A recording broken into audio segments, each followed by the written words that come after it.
Quan comença l'estiu, tenim tots com a costum anar a la platja, a la piscina, a la muntanya o altres llocs per descansar.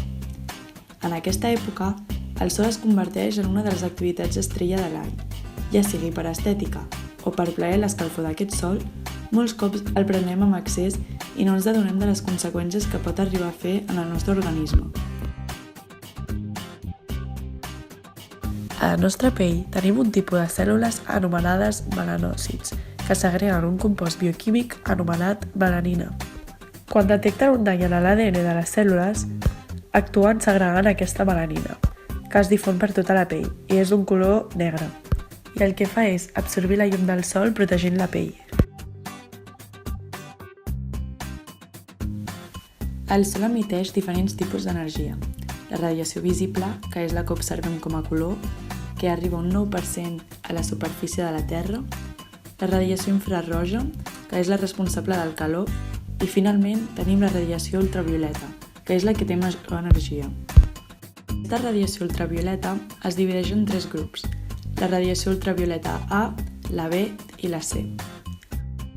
La majoria d'aquestes energies no arriben a la Terra, i això fa que es redueixin els danys. La radiació ultravioleta C no arriba a la Terra, ja que és 100% absorbida per l'oxigen i l'ozó.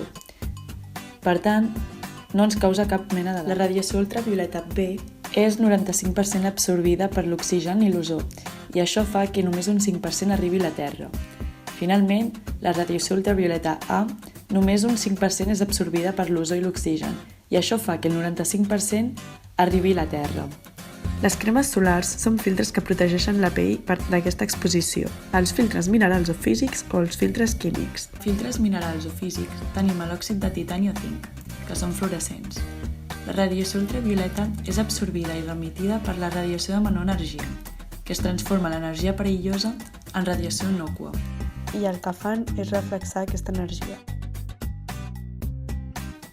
Els filtres químics absorbeixen i transformen la radiació solar en la pell en color. Aquests filtres químics es divideixen en 2 grups, el Mexoryl SAX i el Mexoryl XL. El primer actua com a filtre d'ultravioleta A i és fotoestable, i el segon és un filtre d'ampli espectre, és efectiu contra la radiació ultravioleta A i la B i és fotoestable. L'SPF indica el número de vegades que el fotoprotector augmenta la capacitat de defensa natural de la pell al davant de l'eritema o enrogiment.